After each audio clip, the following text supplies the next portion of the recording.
3 그리고 4주의 일진사주 명리학 제1533강 시작하겠습니다.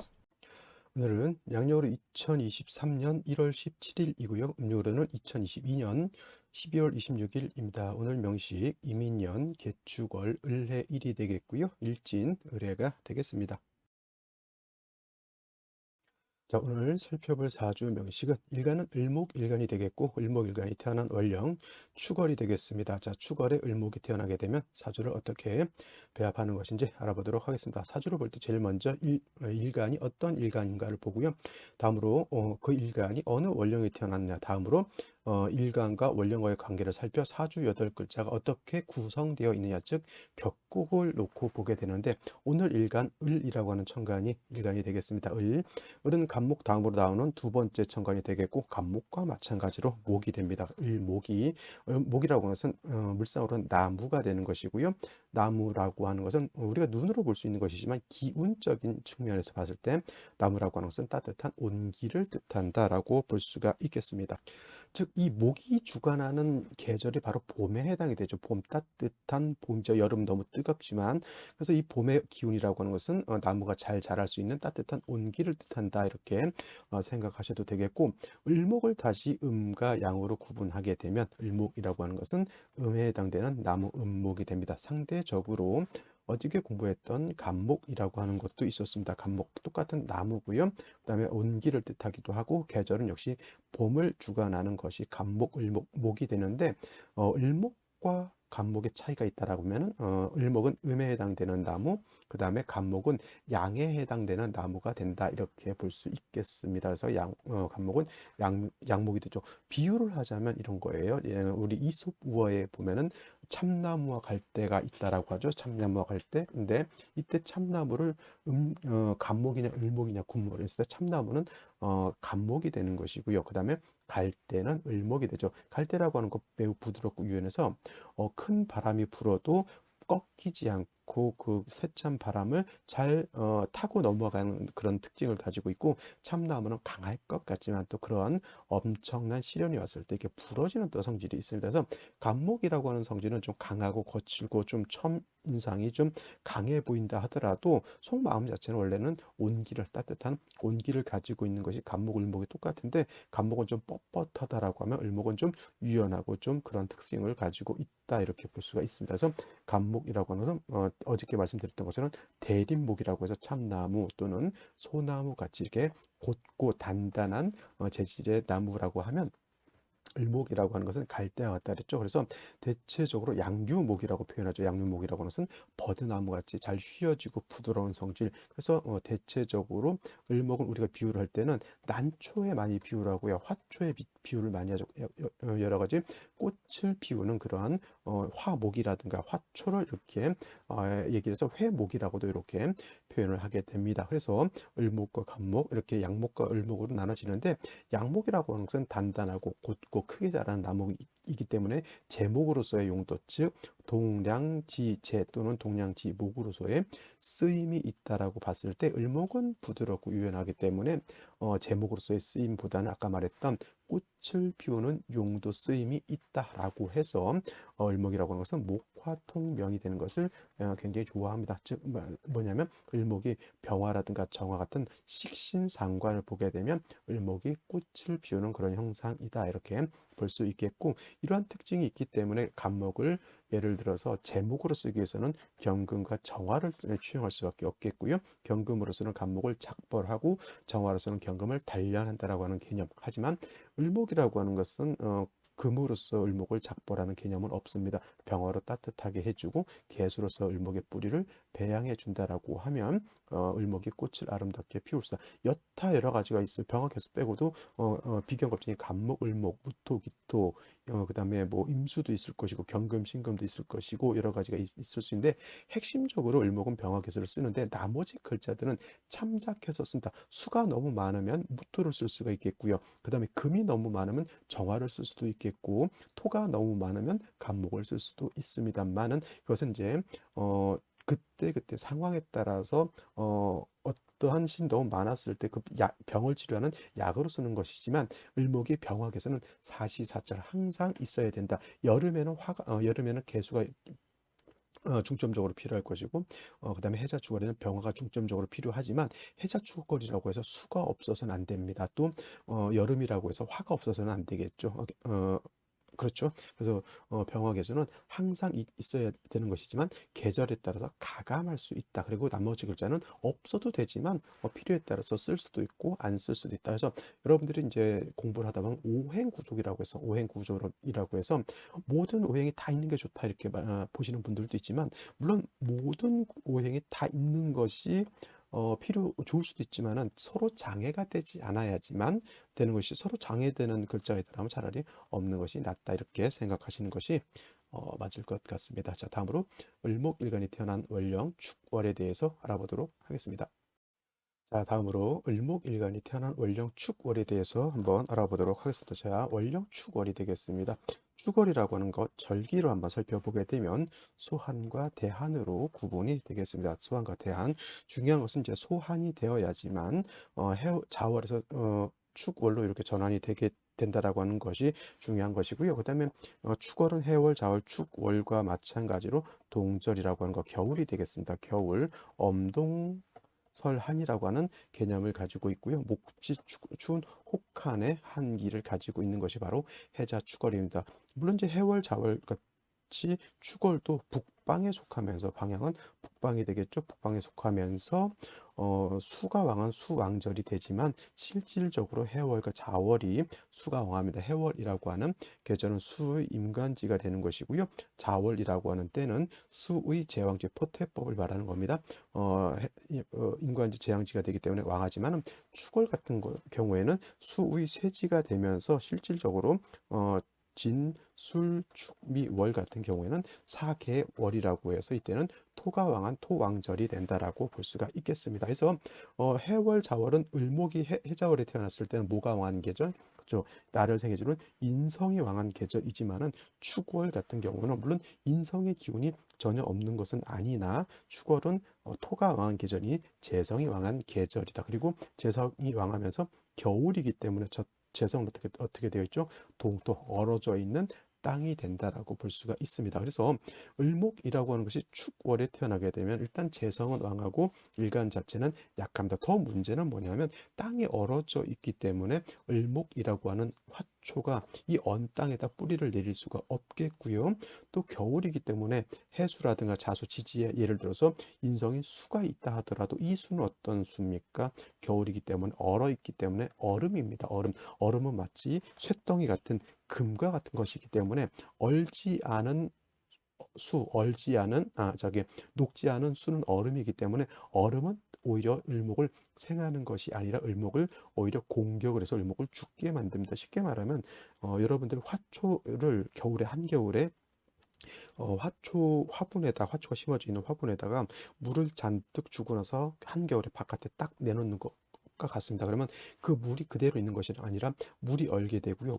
물이 얼게 되면 을목의 뿌리까지 얼게 만들죠. 그러면 그 화초는 바로 죽습니다. 그죠? 바로 해자축월의 수가 왕하다라고 하는 것은 물이 많다는 것이 아니라 한기가 극심해지기 때문에 물이 얼게 되고 그 얼어붙은 물은 을목을 죽게 만든다라고 하는 거죠. 그래서 해월, 자월, 축월, 또 축월도 마찬가지겠지만 모든 겨울의 해자축월에는 반드시 뭐가 있어야 된다? 화가 없다라고 하면 을목은 죽은 화초와 같다. 죽은 화초, 그죠? 쓸데 있습니까? 없습니까? 죽은 화초, 어느 짝에도 쓸 수 없는 그런 것이기 때문에 축월의 을목은 반드시 눈을 씻고 찾아봐야 될 게 병화가 있느냐 없느냐. 그래서 아까 제가 말씀드렸던 것처럼 을목은 개수병화를 위주로 쓴다고 했는데 축 중에 개수가 들어가 있죠. 축 안에는 지장간으로서 뭐가 냐면 개수가 들어가 있고요. 신금도 들어가 있고요. 그 다음에 기토도 들어가 있습니다. 그래서 월령 자체의 개수가 암장되어 있기 때문에 굳이 한겨울에는 그렇게 많은 물을 필요 없어요. 여러분들 겨울에 화초 키울 때 물 많이 안 줍니다. 그죠? 봄, 여름에는 나무가라든가 풀 같은 것이 성장을 하기 때문에 물을 많이 주지만은 겨울이라든가 가을에는 성장하는 것이 굉장히 더딥니다. 그렇기 때문에 물을 그렇게 많이 줄 필요는 없습니다. 단 중요한 것은 따뜻해야 된다라고 하는 것. 하지만 축중 개수 하나 가지고는 좀 부족하기 때문에 지지로 자수 한 점 정도 또는 진중이 개수 한 점 정도 이 정도 하나는 더 있는 것이 필요하다라고 볼 수가 있겠죠. 그 다음에 축월의 병화 자체가 약하기 때문에 지지로 인사, 오 등의 뿌리를 줄 수 있다고 하면 병화가 힘을 얻어서 조후하는 공력이 더욱 커질 수 있을 것이고요. 그 다음에 축월의 을목 자체도 약하기 때문에 인의 뿌리를 두거나 아까 말했던 지지의 해수, 자수 정도 한 점 정도 더 있다고 하면 을목의 지지로 뿌리를 내릴 수 있어서 금상첨화의 사주가 될 수 있다. 축월의 임계수가 투출되는 것 좋을까요? 나쁠까요? 축월의 을목에 태어났는데 임수 개수가 투출하게 되면 한기가 더 가중된다 이렇게 볼 수가 있겠죠. 그 다음에 금수 경금이라든가 신금이 투출하게 되면 경신금이 천간으로 투출하게 되면 금은 뭐예요? 수를 생하는 관계 한기를 가중하는 역할을 하죠. 추운데 부채질하는 것과 똑같습니다. 해서 축월의 임계수라든가 경신금이 천간에 투출하는 것은 좋지 못하고요. 축월의 을목은 반드시 병정화가 뿌리 있는 병정화가 천간으로 투출하는 것이 가장 이상적이다 이렇게 볼 수가 있겠습니다. 자, 그러면 오늘의 명식을 다시 한번 살펴보도록 하겠습니다. 오늘 명식, 을목일간이 축월에 태어난 사주 명식이라고 말씀을 드렸고요. 일간을 알고요, 원령을 알고 다음엔 세 번째 격국을 알아야 합니다. 격국이라고 하는 것은 사주가 어떻게 구성되어 있느냐를 놓고 보는 것인데, 일간 을목이라고 하는 것은 음목이 된다라고 말씀을 드렸고, 월지에 있는 이 축토라고 하는 것은 토 중에서도 음토가 되죠. 대 음의 관계가 성립이 되는데, 목이라고 하는 것, 을목이 토를 극하는 관계, 월지에 있는 토를 극하는 관계죠. 내가 극한다고 해서 아극자라고 하고요. 아극자, 내가 극하는 것은 육친으로 보게 되면 재성이라고 합니다. 재성, 뭐 재물일 수도 있고 처일 수도 있고 인기일 수도 있는데 이 재성을 다시 둘로 구분하게 되면 정관이 아니라 정재와 편재로 이렇게 구분해 볼 수가 있죠. 자, 정재라고 하는 것은 일관과 재성과의 관계가 양대음 또는 음대양으로서 음양의 조화가 맞으면 정재라고 하고요. 편재라고 하는 것은 일관과 재성과의 관계가 음대음 또는 양대양으로서 음양의 조화가 맞지 않으면 그거를 편재라고 이렇게 표현을 합니다. 자, 그래서 오늘 같은 경우에는 음대 음의 관계가 성립이 되는 것이니 이는 무슨 격? 편재격이 되는 것이다 라고 볼 수가 있는데 월지 축군 원령을 듣겠죠. 토가 왕한 계절에 일간을목은 약하기 때문에 신약 제왕이 신약 제왕 또는 제다 신약한 기운을 가지고 있는 국세가 됩니다. 자, 제다 신약 제왕이라는 것은 일간이 약해서 많은 재정을 감당할 수 없기 때문에 약한 일간을 갖다가 신약하다는 얘기죠. 약한 일간을 갖다가 인성이라든가 비견 겁재로서 뭘 해줘야 된다? 방조해주거나 도와줘야 된다라고 하는 개념으로서 생각하시면 됩니다. 그리고 자, 축안에는 아까 말씀드렸던 것처럼 지장간으로서 뭐가 있다? 그렇죠. 개수, 신금, 또 기토라고 하는 것이 있는데 축토만 놓고 봤을 때는 편집격으로 볼 수 있겠지만은 만약에 축 중에 있는 지장간 개수가 천간에 투출하게 되면 이 개수를 가지고 뭘 할 수 있다? 격을 잡을 수 있죠. 그러면 을목이 축을 할 텐데 개수가 투출되어 있다. 이거는 편인 격이 되죠. 근데 중요한 것은 을목이 축월에 태어나서 약하기 때문에 개수가 수생목 해주는 것은 나쁘지 않지만은 화가 없는 수는 얼음이 되기 때문에 그 얼음은 일간을 갖다가 생하는 것이 아니라 오히려 죽게 만들 수 있다. 반드시 화가 있어줘야 된다라고 하는 것을 명심해 두시고요. 또 개수가 아니라 만약에 신금이 투출할 수도 있죠. 그러면 신금이 천간에 이렇게 투출하게 되면 얘를 가지고 격을 잡으면 얘는 을목 입장에서 음목이 음금을 받죠. 금은 나를 극하는 관계에 있으니 저것은 뭐다? 그죠? 칠살 격이 되죠. 칠살격 또는 편관 격이 되죠. 그죠? 추운데 을목이 얼어 죽게 생겼는데 거기다가 가위로 을목의 줄기를 댕공 자르는 것과 같습니다. 그래서 이 또한 좋은 국세가 아니고 화를 얻어서 금을 갖다가 억제시켜 주는 것이 필요하죠. 그러니까 개수가 투출하든 신금이 투출하든 화를 보면은 화가 금을 갖다가 통제시킬 수 있죠. 상관 제살이 가능하다라고 볼 수가 있겠습니다. 근데 오늘 같은 경우에는 개수가 이렇게 투출되어 있습니다. 월간에. 그러니까 뭐예요? 인격이 되면서 수가 너무 극심하다 보니보다 반드시 화가 필요한 사주가 되는 것이고 연간에 보게 되면은 임수라고 하는 것이 이렇게 투출되어 있습니다. 임수. 그러니까 축월이라 하더라도 이렇게 임수가 투출하게 되면 어떻습니까? 한기가 더 가중하다. 물론 축 축에만 뿌리를 둔 임계수라고 하면 수가 그렇게 왕하다라고는 보지 않습니다만은 그래도 동절의 임계수가 도출하게 되면 한기는 더욱더욱 가중될 수밖에 없는데 일지에서 이렇게 해수를 봐서 일해일주가 되면 축에만 뿌리를 뒀던 임계수는 그렇게 왕하다고 보진 않지만은 해수에 뿌리를 둔 임계수는 이젠 굉장히 뿌리가 강하죠. 이렇게 잘못하게 되면 을목이 임수까지 투출하게 되면 어떻게 됩니까? 수다, 목, 부가 될 수 있다. 수가 너무 많으면 나무가 물에 뜨게 되어 있습니다. 반드시 을목 자체가 지지로 뿌리를 두는 것이 되는데 을목이 해수를 보면 뿌리는 둘 수 있죠. 어차피 수가 되기 때문에 수다, 목, 부, 물에 뜰 수 있죠. 부목이 될 수 있다는 얘기인데 그래도 다양하게 연지의 인목이라고 하는 것이 이렇게 있어서 을목이 인에 이렇게 뿌리를 둘 수 있고요. 인중병화로 아주 아주 미약하지만 조후도 할 수 있다 이렇게 볼 수가 있습니다. 하지만 매우 미약하죠. 반드시 생시에서는 투출된 병화를 얻는 것이 가장 이상적인 사주 배합이 될 것이다. 즉 병화가 투출되면 무섭지만 그렇지 않다 하더라도 화를 보는 것은 굉장히 필요하죠. 을목이 뭐 해수하고 이렇게 임목까지 봤으면 을목 자체가 약한 것은 문제가 되지 않습니다. 이 정도면 을목 자체도 세력이 있지만 수가 많아서 너무 춥다라고 하는 것이 가장 큰 문제가 된다. 이렇게 말씀드릴 수가 있겠습니다. 자, 그러면 생시를 알아보도록 하겠습니다. 제일 먼저 생시 병자시가 있습니다. 병자시.